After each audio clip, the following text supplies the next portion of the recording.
God's idea about the sanctuary was to dwell among His people. However, there was the sin problem. How could a sinful people exist in the presence of a holy God? It's impossible. So God designed forgiveness. And He made sure that the Israelites would understand forgiveness through the sanctuary. Now let's pause for a moment.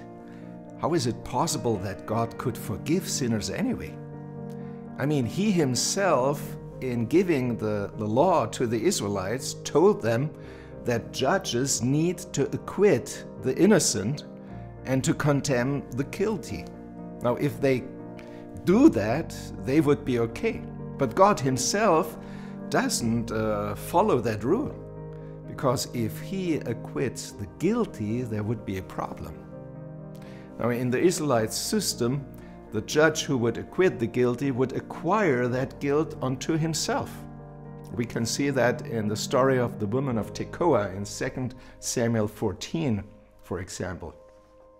So if God acquits us as sinners, He would bear our sins. He needs to acquire that guilt in order to forgive. This is the legal reason why Christ had to die if we were to be saved. He had to die in order that God could forgive us. Now let's go back to the sanctuary. At the sanctuary, God showed that 2 phases of atonement would make sure that the Israelites in the end would be forgiven and sin would be eradicated. Phase number 1 is called the daily service. The daily service goes through the entire year, even on the Day of Atonement. The second phase, the daily service was there. On the daily service, the people should learn that their sins, their personal sins, could be transferred from them onto the sanctuary and onto the priests. On the yearly service, the Day of Atonement, or the Yom Kippur, the Israelites learned how God would eradicate sin. The service on that day would illustrate how God would make clear that in the end there will be no sin anymore, and how He will stand just and righteous in every decision He has taken. Now, this week we will focus on the daily service. The daily service showed the Israelites that atonement was always available. It was available because the sanctuary was always in service through the daily offerings in the morning and in the evening, or the light of the menorah in the first apartment of the sanctuary, which was always burning there, or the showbread, which was there in the sanctuary also, or the altar of incense at which it was offered daily. So Israelites would know whenever they would sin, there is atonement available at the sanctuary, 24/7, so to speak. But the heart of the daily service was the sin offering for the personal sins. And that illustrated exactly how God would acquire the guilt of the Israelites and they would go free. Let me illustrate that with the following. Here we have the most holy place, and then of course the holy place. And important for this time now is the altar of incense, and here the burnt offering altar. Now the Israelites would bring an offering, an animal. We can read that in Leviticus chapter 4. He himself, the offerer, would have to slaughter that animal. That's how far the things go which he could do.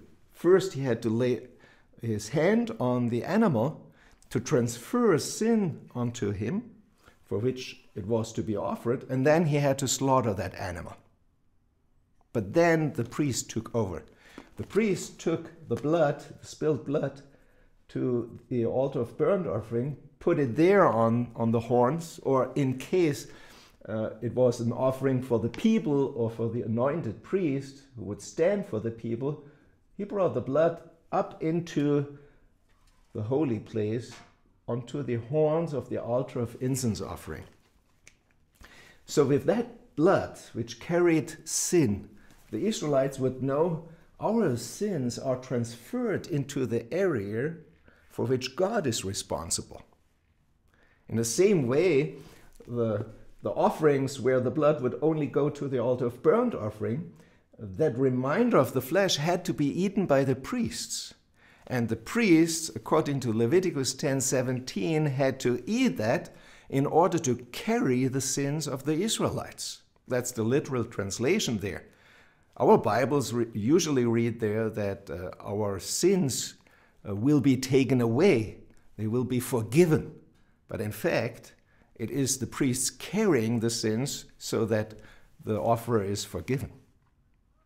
Now, with these two symbolic actions, the one who offered the animal could go free.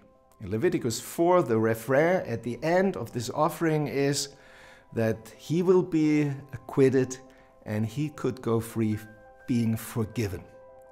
Of course, this illustrates what Jesus Christ was doing for us. He was the offering.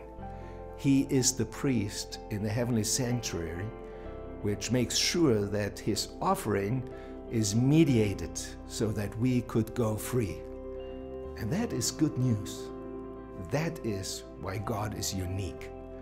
In Micah 7:18, I would like to read that verse to you.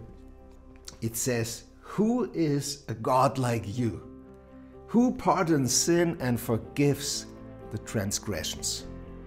That is our God.